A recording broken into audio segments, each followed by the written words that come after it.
한 번 더 하나님의 말씀이 에스겔에게 임했습니다. 여호와의 말씀이 내게 임하여 이르시되라고 하면서 하나님의 말씀을 에스겔이 전하고 있습니다.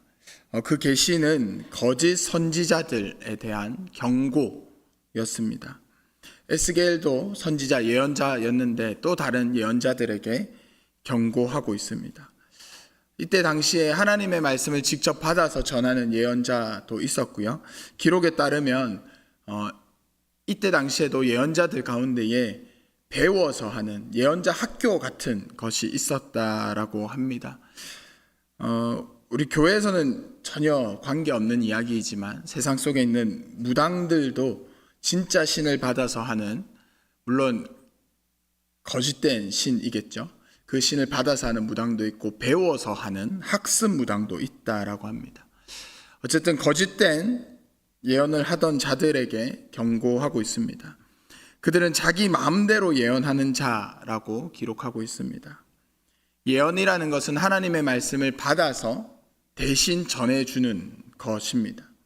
더하지도 않고 덜어내지도 않고 있는 그대로 전하는 것이 예언입니다. 그런데 이들은 하나님의 말씀을 보지도 않고 자신들의 심령대로, 자신들의 마음대로 전했다라고 하며 어리석은 자들이다라고 이야기를 합니다.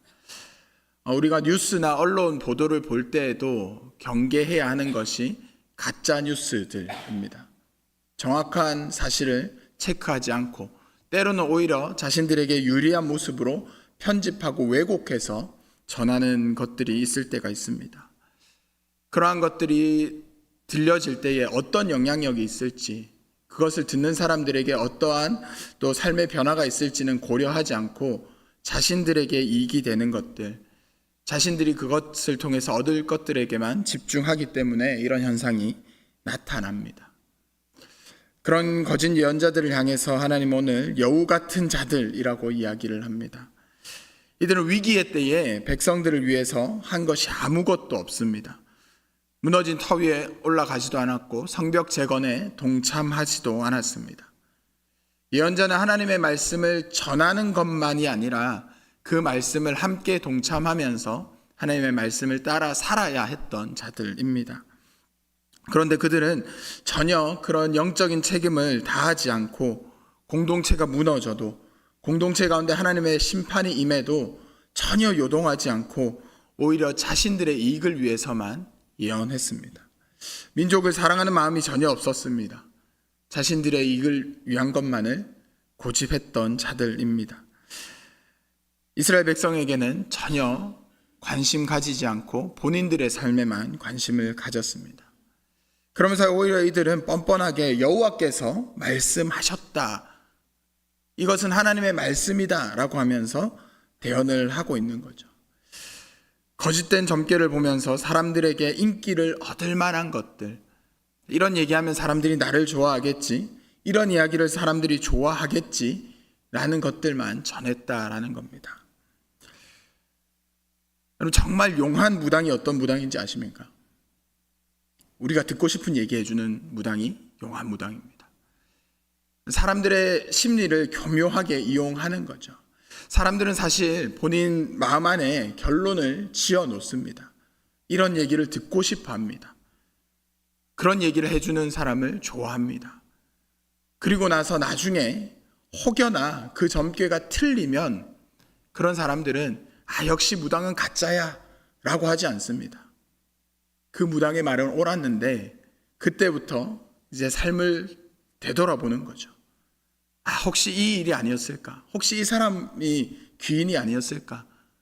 내가 뭘 놓쳤을까? 사람들의 심리가 그런 겁니다. 이런 모습은 다른 종교나 미신이나 에스겔 때의 거짓 예언자들에게서만 나타나는 것이 아니라 교회에서도 마찬가지입니다. 목회자는 하나님의 말씀을 바르게 대언해야 합니다. 성경을 읽고 연구하면서 하나님의 말씀을 정확하게 전해야 합니다. 성도들이 듣기 좋아하는 이야기들, 편한 이야기들, 위로 이야기들만 해서는 안 됩니다. 때로는 불편한 이야기도 해야 합니다. 하나님 심판에 대한 것들, 복음을 받지 않은 자들에 대한 이야기들, 그래서 복음은 항상 우리의 마음을 평안하게 하고 위로하지만은 않습니다. 복음대로 살아가는 것 정말 불편합니다. 하나님 말씀대로 살아가는 것 상당히 불편한 일상을 우리에게 줍니다. 그런데 그런 말씀도 정확하게 전해야 하는 것이 목회자들의 사명입니다. 중세시대에는 종교개혁 이전에 중세시대 사제들은 일반 대중들이 성경을 읽지 못하게 했습니다. 그때 당시에도 이미 사용하지 않던 언어인 라틴어로 모든 미사를 진행했고 성경을 읽었습니다. 말씀에 대한 접근 자체를 아예 막아버린 거죠. 그러면서 교회에 돈이 되는 것들, 자신들의 삶에 이익이 되는 말씀만 선포했습니다. 그렇게 교회는 타락했습니다. 그런 모습에 대해서 하나님 오늘 7절 8절에서 이렇게 말씀하십니다. 너희가 말하기를 여호와의 말씀이라 하여도 내가 말한 것이 아닌즉 어찌 허탄한 묵시를 보며 거짓된 점괘를 말한 것 아니냐. 그러므로 주 여호와께서 이같이 말씀하셨느니라. 너희가 허탄한 것을 말하며 거짓된 것을 보았은즉 내가 너희를 치리라. 주 여호와의 말씀이니라. 허탄한 것, 거짓된 것을 말할 때에 하나님께서 치시겠다, 심판하시겠다라고 이야기를 합니다. 그 심판은 9절에 나옵니다. 그런 자들은 공의에 들어가지 못합니다. 이스라엘 족속의 그 호적에서 완전히 제외돼 버립니다. 이스라엘 땅에도 들어가지 못하게 됩니다. 공동체에서 완전히 버림받는 것입니다. 거짓 예언자들은 그렇게 된다는 거죠. 당시에 잘못된 지도자들이 하나님께 완전히 버림받게 된다는 겁니다. 이 말씀은 지금도 유효합니다. 하나님의 말씀을 바르게 대언하지 않는 자들, 이단이라고 하죠. 그들은 하나님의 심판을 받게 될 겁니다. 하나님 나라에서 완전히 버림받게 될 겁니다.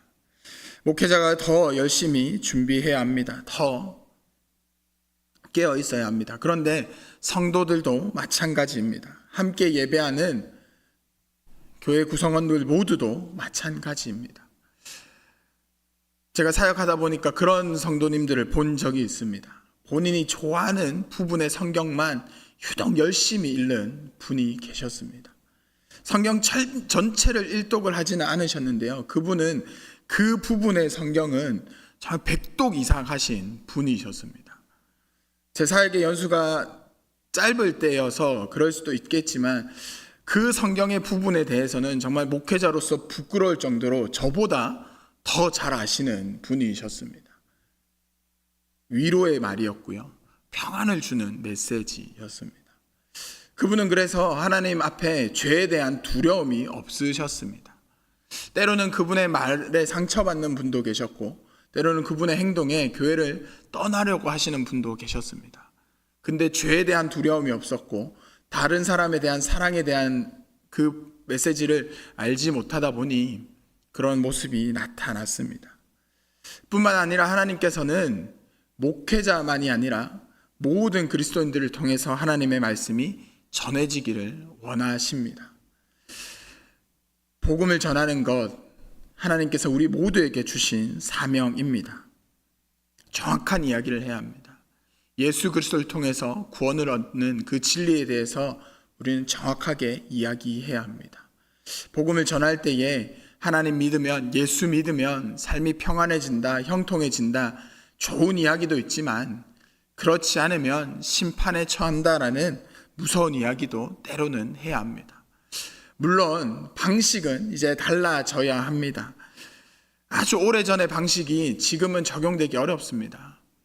제 머릿속에 아직도 강력하게 남아있는 질문이 있습니다. 제가 어린 시절에 어머니께서 교회에서 전도 훈련을 받으실 때 교재에서 봤던 겁니다. 아마 기억하실 겁니다. 한국교회에 매우 큰 흐름을 가져왔던 전도 폭발이라는 전도 프로그램이 있었습니다. 첫 질문 기억나십니까? 당신은 오늘 밤 죽어도 천국에 갈 확신이 있으십니까? 지금은 이런 질문이 매우 불편한 시대입니다. 방법은 바뀌어야 될 겁니다. 모양은 바뀌어야 될 겁니다. 하지만 진리는 바뀌어서는 안 됩니다. 우리가 복음을 전할 때에, 하나님의 말씀을 전할 때에 그 형식은 달라져야 하겠지만 그 내용은, 진리는 정확해야 합니다. 복음을 전하는 것뿐만 아니라 우리가 살아가는 신앙생활 역시 마찬가지입니다. 예전의 모습과 많이 달라졌습니다. 예배 자리도 많이 사라졌고요. 기도의 자리도 많이 사라졌고요. 헌신을 요구하는 것, 또 헌신의 자리도 많이 사라졌습니다. 바빠져가는 현대인들의 삶의 방식 때문에 그런 것들이 많이 달라졌습니다. 하지만 본질은 정확하게 붙들어야 합니다. 그래서 저는 많은 예배 자리가 사라졌지만, 모이는 시간들이 많이 사라졌지만, 모일 때에 더 집중적으로 더 깊게 하나님의 말씀을 나눠야 하지 않을까 생각합니다. 한국교회 성도들이 계속 줄어들어서 걱정이다라고 이야기를 합니다. 저는 그래서 좀 더 그 위기가 더 좋은 기회로 느껴집니다. 수업을 들을 때에 학원에 수많은 수강생들을 앉혀놓고 하는 그 수업, 그게 비쌀까요? 아니면 1:1 과외가 비쌀까요? 소수와 함께 하는 게 훨씬 비쌉니다. 훨씬 더 좋은 이야기를 더 깊게 나눌 수 있기 때문입니다. 사람들이 모이지 않는다면 더 많이 교제할 수 있고 하나님의 말씀을 더 깊게, 더 많이 나눌 수 있는 겁니다. 그러기 위해서 우리가 잘 준비되어야 하겠죠. 그러기 위해서는 우리가 먼저 말씀을 더 정확하게 보아야 합니다. 하나님의 말씀을 읽을 때에 우리가 같이 고민하면서 읽었으면 좋겠습니다.